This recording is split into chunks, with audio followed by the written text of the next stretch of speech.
déclarer contre to declare against tout ça qui pas dans la volonté de Dieu, everything that is not in the will of God, qui a essayé de venir dans la vie. that will try to come into your life. Il y a COVID-19, It could be COVID-19. mais on va dire COVID-19. You will tell COVID-19. Bon Dieu bénit nous toutes. God bless you. Moi, je suis content pour être capable, dans le deuxième dimanche année 2022, I'm happy to be here on the second Sunday of the year 2022. moi, à peine fini un bel service sur Zoom, I just concluded a wonderful service on Zoom. et qu'on y a, moi, fait vidéo ça, And right now, I'm making this video pour partager une parole avec. so I can share a word with you.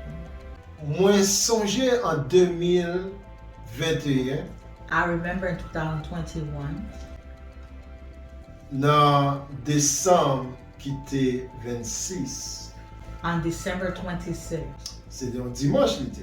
it was on a Sunday. Moi, t'ai parlé avec bon Dieu dans le cœur I was talking to God in my heart et demandé qui mot, qui parole li gen pour moi dans l'année 2022. I was asking him what word he has for me in 2022. Et m'ta pensé à une parole pour m'être capable de partager avec frère et sœurs. And I was thinking of a word to share with my brothers and sisters. Et puis subitement et mot délivrance là vient dans ma main. And quickly, the word deliverance came in my mind. Et après ça m'ta médité sur moi And after that, I was meditating on the word. et puis moi dit que And I said that dans moment ça at this moment, en pile moun besoin de délivrance. many people need deliverance. Et puis m'te continuer méditer encore sur moi And I continue to meditate on the word again. et puis moi contacter la Bible moi. And I made contact with my Bible. Et puis m'vin joindre dans Psaume 32 verset 7 And I found Psalm 32, verse 7, qui dit comme ça, that said, c'est bon côté ou moi vin cacher. You are my hiding place. Jou malais ou à protéger. You shall preserve me from trouble.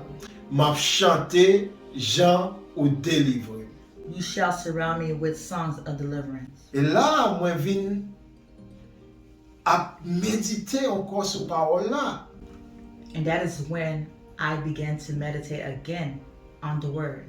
Et moi vin ouais que And I see that pour capable délivrer, to be delivered, pour capable gagner un champ de délivrance dans la vie, to have a song of deliverance in your life, ou besoin pour cacher dans mon Dieu. you need to hide in God. Amen. Amen. Et puis m'a posé tête ma question et avec conversation nan, avec bon Dieu. And I was asking myself and having a conversation with God. Et puis bon Dieu dit que And God said to me, pour cacher dans moi, to hide in me, parce que nous t'a demandé qui j'aime capable cacher dans mon Dieu. because I was asking, how can I hide myself in God? Qui j'aime yon monde capable cacher tête li dans mon Dieu. How can someone hide themselves in God? Et bon Dieu dit And God told me, ou pas qu'à cacher dans moi yon l'autre façon you cannot hide in me any other way que leur été dans parole moi. than when you stay in my word. Amen. Amen. C'est là et que moi vini avec une définition. And that is where I came with a definition.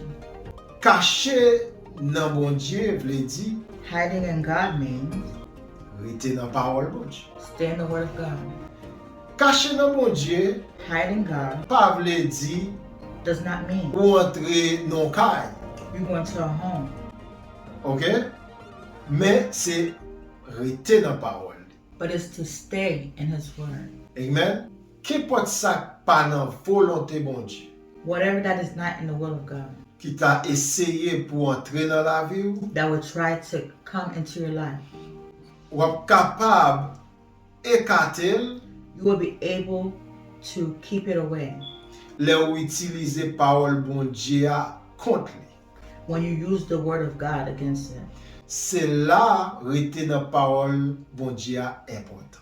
That is where staying in the word of God is important. Et c'est là que tu es capable de dire que ou caché dans bon Dieu. And that is where you can say, I am hidden in God. Parce que ou gen parole bon Dieu Because you have the word of God pour capable déclarer contre to declare against tout ça qui pas dans volonté bon Dieu, everything that is not in the will of God, qui peut essayer venir dans la vie. that will try to come into your life. Il gen doit COVID-19 tout. It could be COVID-19, Mais ou pral di COVID-19, but you would tell COVID-19 par tout ça Jésus t'est passé pour yo, by all the things that Jesus went through, tout makou Jésus te prend pour yo, through all the bruises that Jesus took for you, ou te guéri. you were healed. C'est pas moi qui dis ça, I did not say that. c'est parole bon Dieu qui dit ça. It's the word of God that says it. Dans 1 Pierre 2 verset 24, In 1 Peter 2, verse 24, il dit ou te guéri. it said you were healed. Alright, sou pas connaît vérité ça, If you don't know that truth, est-ce qu'on peut protéger avec lui? can you protect yourself with it? Eh bien, c'est ça qui est caché dans bon Dieu. Well, that is what is called hidden in God. L'orité dans la parole. When you stay in His Word. Dans Somme 119 verset 114, And Psalms 119, verse 114, parole bon Dieu dit, the Word of God says, c'est vous qui défense moi, c'est vous qui toute protection moi mettez tout espoir dans parole. you are my hiding place and my shield. I hope in your word. Ouais, moi mettez tout espoir dans parole. You see, I hope in your word. Pour qui ça vous mettez tout espoir dans parole bon Dieu? Why do you put all your hopes in the word of God? Parce que bon Dieu c'est défense. Because God is your defender. Parce que bon Dieu c'est si là qui pour protéger. Because God is the one to protect you. Et parole là c'est bon Dieu. And the word of God is God. OK? So nous ouais ça dans Jean chapitre 1er verset 1er 2. We see that in John chapter 1, verse 1 and 2. Parole là c'est bon Dieu. The word of God is God. L'orité dans parole là, When you stay in the word, c'est là ça où permettre protection bon Dieu that's when you allow the protection of God pour envahir la vie.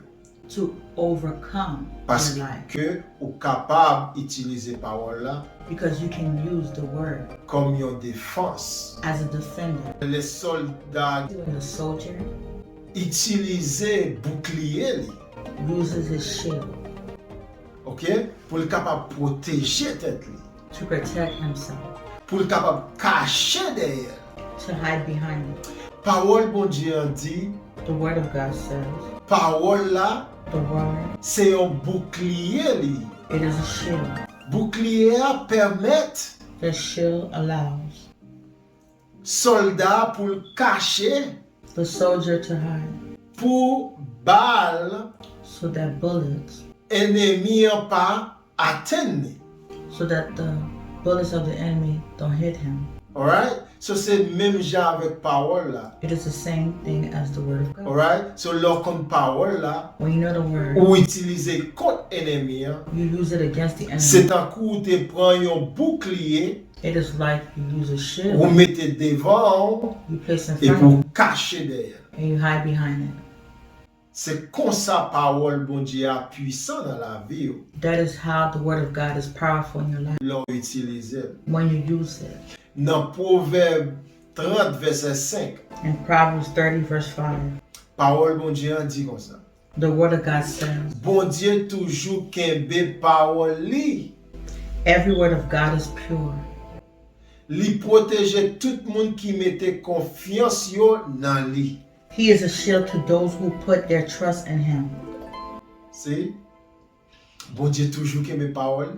God always keeps His Ou word. ka fè parole bon Dieu à confiance. You can trust the word of God Parce que parole là, l'on utilise, because the word of God, when you use it, la permettre it will allow protection bon Dieu the protection of God couvrir toute la vie to cover your whole life et toute la vie famille. and the life of your family. Mais il faut utiliser. But you have to use it. Amen. Et bien c'est ça, l'on caché dans bon Dieu, Well, that's what it is when you hide in God. c'est l'on rester dans la parole bon Dieu. It's when you stay in the word of God. Mais espérer année ça que vous rester dans la parole bon Dieu I hope this year you stay in the word of God et pour permettre and you allow année ça, this year une année to be a year de délivrance pour vous-même. of deliverance for you. Chaque jour, Every day pour gagner un chant to have a song de délivrance of deliverance dans la bouche. in your mouth. Au nom de Jésus. In the name of Jesus. Que bon Dieu bénisse. May God bless you. Bye bye. Bye.